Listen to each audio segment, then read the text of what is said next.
Hello, mate. 안녕하세요. 호주를 소개한 남자 호소남 라이언입니다. 오늘은 저번 시간에 말씀드린 컨스트럭션 론에 대해서 알아보겠습니다. 바로 시작합니다. 먼저 컨스트럭션 론의 특징에 대해서 알아보겠습니다. 제일 큰 특징은 이미 지어진 집을 살 때 사용되는 일반적인 홈론과는 다르다는 것입니다. 일반 홈론이 한 번에 대출이 시작된다면 컨스트럭션 론은 건설 단계에 따라 대출금이 증가됩니다. 집 전체를 짓는데 사용되는 금액을 100%라고 한다면 보통 디파짓은 5%, 베이스 단계는 15%, 프레임 단계는 20%, 인클로즈 단계는 25%, 픽싱은 20%, 그리고 마무리 단계는 15%로 봅니다. 하지만 건설사에선 자재 등의 준비 비용으로 디파짓을 바로 요구하는데 건설법에 따라 2만 불 이상이면 5%가 됩니다. 그리고 일반 홈론과 다르게 대출을 받기 위해 추가 서류를 제출해야 하는데 바로 건설 계약서와 건설사의 건설 플랜입니다. 이를 통해 은행은 각 단계별 대출 비용을 알 수 있고 전체적인 건설 단계를 알 수 있게 됩니다. 컨스트럭션 론의 프로세스는 먼저 첫 단계인 베이스를 시작하기 전 인보이스를 집주인에게 보냅니다. 그러면 집주인은 대출 금액 릴리즈 폼을 작성하여 이메일로 은행에 전달하게 됩니다. 그러면 은행은 릴리즈 폼의 금액을 건설회사에게 지급하게 됩니다.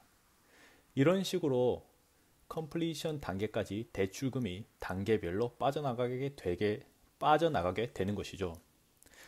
컨스트럭션 론은 건설 단계 중엔 인터레스트 온리 리페이먼트로 가게 됩니다.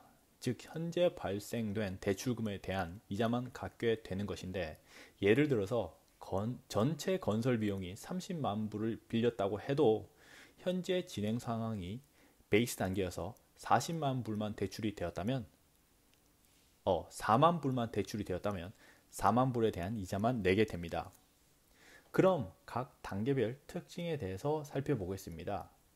베이스 단계는 전체 단계의 15% 전개이며 15% 정도이며 집에 털을 닦고 기초 공사를 하는 것입니다. 즉 땅을 다듬고 배관 시설을 매설하면서 기초를 다지는 것입니다. 두 번째 단계인 프레임 단계는 전체 공정의 20% 정도이며 뼈대를 세우는 작업입니다. 뼈대와 함께 창틀을 맞추고 지붕을 얹습니다. 그리고 때에 따라선 벽돌 시공도 여기에 포함이 됩니다. 보통 한 달 정도가 소요됩니다. 세 번째 단계인 마감 단계입니다. 즉 외벽을 채우고 그리고 그 사이 단열재를 넣는 등 집의 형태를 갖춰가게 됩니다.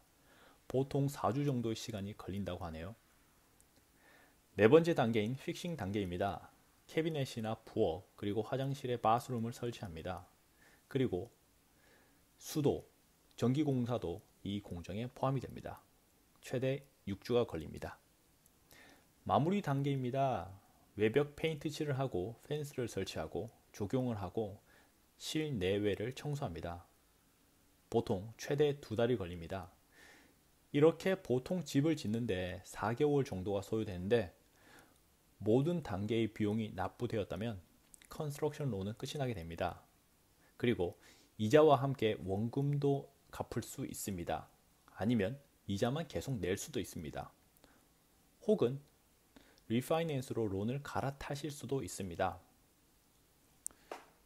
오늘 컨스트럭션 론에 대해서 알아보았는데 도움이 되셨나요? 제가 컨스트럭션 론에 대해서 알아볼 때 브로커들도 이 컨스트럭션 론에 대해서 무시한 것을 보고 믿음이 안 갔습니다. 물론 모든 브로커가 그렇진 않겠지만 그만큼 까다롭고 많이 다루지 않았다는 말이겠죠. 집을 짓는 행복감과는 다르게 까다로운 컨스트럭션 론입니다. 하지만 알면 그렇게 복잡하지 않으니 잘 숙지하시기 바랍니다. 그럼 저는 다음에 또 다른 소식을 들고 찾아오겠습니다.